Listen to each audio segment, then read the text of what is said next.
एक प्राचीन वरही नाम के राजा थे। उनको देवर्षि नारद ने बताया, राजन आप यज्ञ करते हैं तो यज्ञ में बकरों की बलि दिया करो। बताकर तो चले गए, इसलिए कहते हैं अधूरा ज्ञान किसी काम का नहीं होता। अधगज गगरी झलकत जाए। वो ज्ञान क्या है, वो अभिमान क्या है, ये तो समझ लिया कि यज्ञ करने से पहले बलि देनी चाहिए, लेकिन बलि देनी किसकी चाहिए। एक दिन बता रहा था कि पंडित जी विवाह संस्कार कराते हैं तो उसमें एक प्रसंग आता है, बरम कन्या हृदयम आलभेत। क्योंकि ये वेदों की जो बातें है ना, बड़ी अटपटी होती है साहब, ये जल्दी से समझ नहीं आती। समझ उसी के आती है जिसने गुरु के मुख से वेद पढ़ा हो। बाहर से तो ये अटपटी लगती है, लगता है इसमें किसी की निंदा है। अब हृदयम आलभेत, आलभेत का मतलब मारना।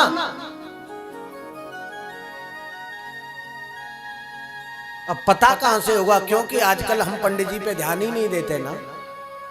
डीजे पे अच्छा ध्यान दे लेंगे, डेकोरेशन पे अच्छा ध्यान दे लेंगे, पर इस पे हम ध्यान नहीं देंगे कि जो बंधन में बंधवाने वाला आ रहा है वो संस्कारी ब्राह्मण है कि नहीं भी है।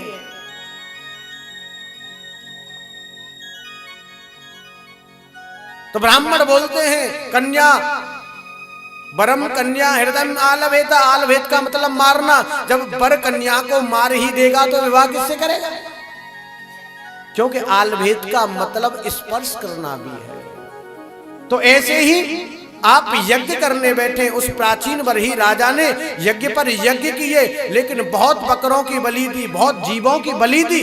एक दिन देवर्षि नारद उसके यज्ञ मंडप में आ गए।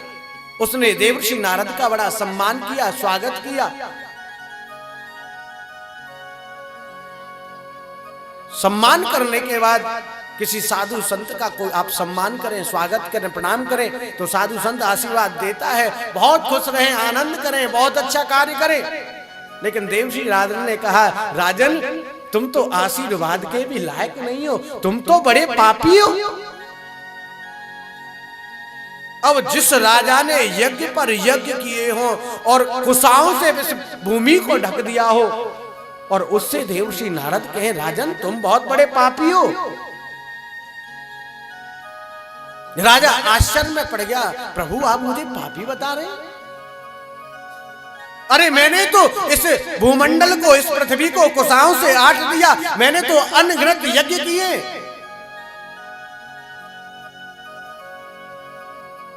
देवर्षि नारद कहते हैं, राजन आपने यज्ञ तो किए हैं, अनुष्ठान तो किए हैं, लेकिन आपने जरा सा भी मर्यादा का ध्यान नहीं रखा। आपने देखो कितने निर्जीवों की आपने बलि दे दी इसमें। वो प्राचीन वही राजा कहता है, देवर्षि नारद मैंने अपने मता अनुसार यह कार्य नहीं किया। उसमें लिखा है कि यज्ञ करते समय बकरे की बलि देनी चाहिए, जो लिखा है मैंने वो किया है।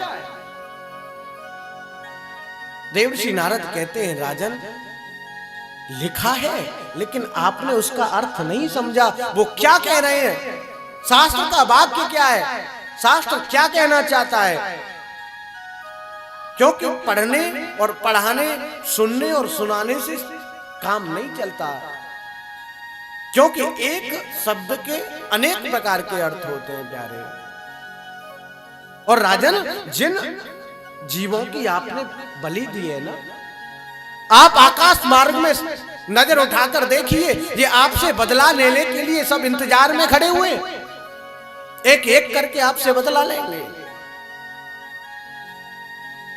आज राजा कहता है, प्रभु मेरी समझ में जो आया मैंने किया, लेकिन आप ये बताइए शास्त्र में लिखा है ऐसा करना चाहिए, तो मैंने किया है, तो मैंने अपराध क्या किया।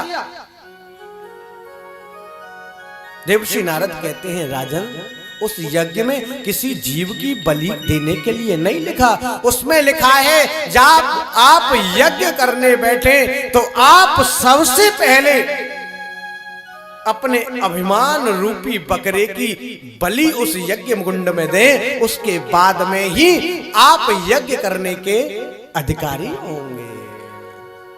पहले उस अभिमान का विखंडन करें, उस अभिमान की बलि दें। आज प्राचीन बरही को पश्चाताप होने लगा।